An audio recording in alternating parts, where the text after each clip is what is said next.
एक सिख होने के नाते सा मैं इत्थे दसना चाहांगी कि साडे पंजाब ते पंजाबियां दे उत्ते जिन्हां यह पुलिस अट्रोसिटीज़ नूं असीं सहा हैगा, साडा इतिहास गवाह हैगा सर।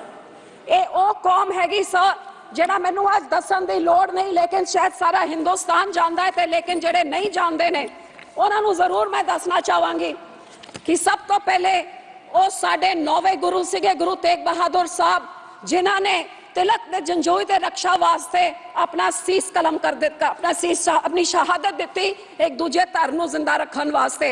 ये साडा धर्म सिखांदा है। अज भी साडे गुरुद्वारियां च सरबत दे भले दी अरदास होंदी है। सो ओदे बाद जे देश की गल करिए, whether it is pre independence, post independence and till date, the Sikh community has made the largest sacrifices for this nation and are the most patriotic community, and I would like to highlight a few of these things, sir. Independence to pehla 1.5% साडी आबादी सी सिखां दी, 1.5%, 1.5%, and sir sab to zyada sufferings at the hands of majorities this small community.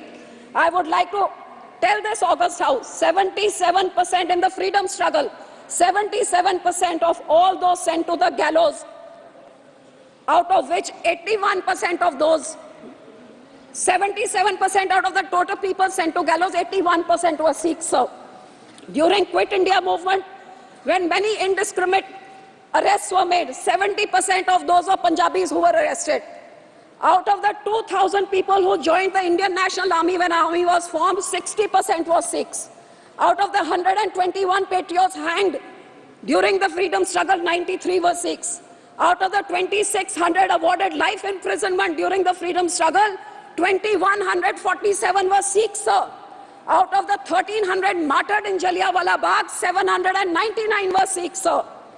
So, जब देश आजाद नहीं हुआ था, उस time ये सिखों ने 1925 में 1920 में अपने गुरुद्वारा ब्रिटिश के पिठुओं से आजाद हमने करवा लिए थे अपने गुरुद्वारा को, जब देश नहीं आजाद हुआ था sir. After that all leaders of every party, B it Pandit Nehru, who said, I salute the Akalis who have started the struggle for freedom and are fighting for it. Sir, this was in 1920 when Jawaharlal Nehru, then who became Prime Minister, later said this.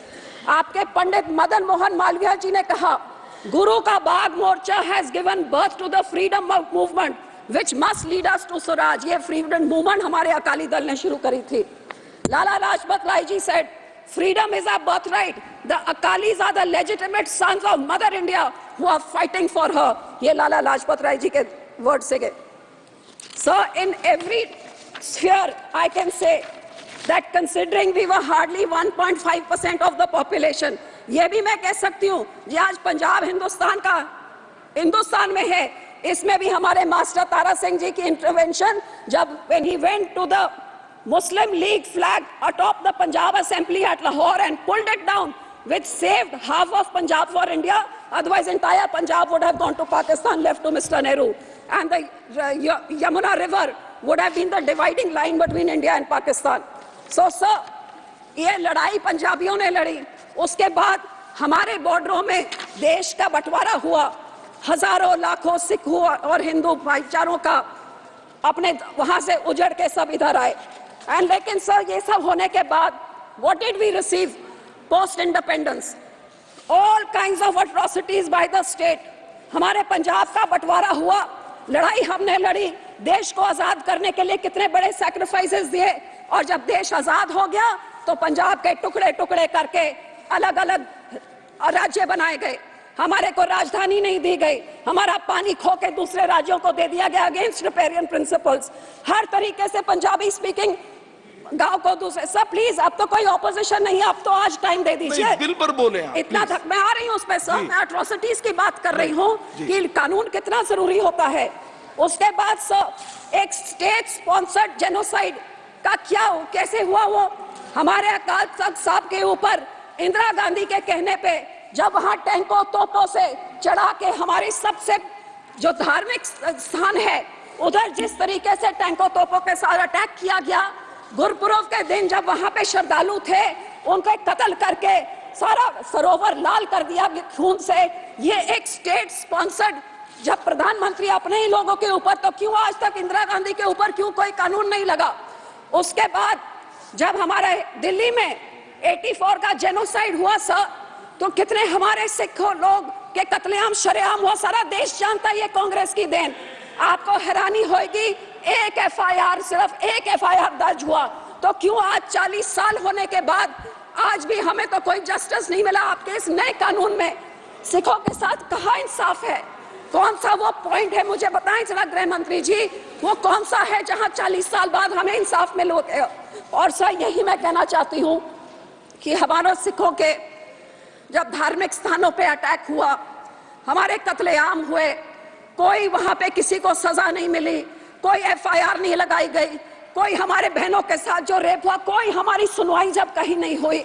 और इसी तरह पंजाब में जब हजारों नौजवानों को, बेगुनाहों को UAP लगा के, ऐसे ऐसे कानून लगा के, जब उनको एक पूरी जवानी, अब यहाँ पे वो बिट्टू नहीं है कांग्रेस के एमपी साहब, उनके जो दादाजी थे, पूरा बेअंत सिंह ने एक पूरी पीढ़ी सिखों की खत्म कर दी। ऐसे ही पुलिस एनकाउंटर्स करके, फेक एनकाउंटर्स, आज तक हजारों लाखों नौजवान लापता, पता ही नहीं लगा कहाँ गए फेक एनकाउंटर्स में, क्योंकि पुलिस के पास अनबिल्डेड पास थे।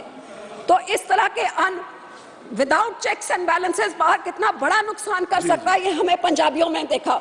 और सर जब ऐसे हालात है, जब नौजवानों को मारा जा रहा था पुलिस से, कल क्यों आपको हैरानी होगी, कल की कहानी, एक ऐसी लेडी 19 साल की, उसके हस्बैंड को उठा के मार दिया पुलिस एनकाउंटर में।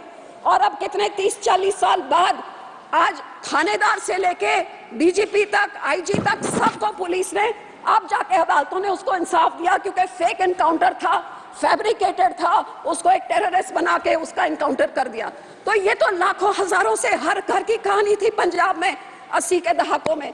और सर जब ऐसा माहौल था, जब नौजवान मारे जा रहे थे, तो उन लोगों को रोकने के लिए जो हमारे सब सिर्फ कुछ सुझाव कुछ देना चाहती हैं? जी सर, मैं उसी पे आ रही हूँ सर, उसी पे मैं कहना चाहती हूँ, जब ऐसे का माहौल पूरे पंजाब में 10-12 साल चल रहा था, तो कुछ नौजवान, अब इधर ही इस हाउस में आपने देखा, कुछ नौजवानों ने कुछ दिन पहले क्या किया, क्या कह रहे थे वो नौजवान कि हमने अपनी बेरोजगारी, मणिपुर या फार्मर्स के बारे, तो नौजवान अपने भावनाओं में बह के उस समय उन्होंने कुछ कदम उठाए।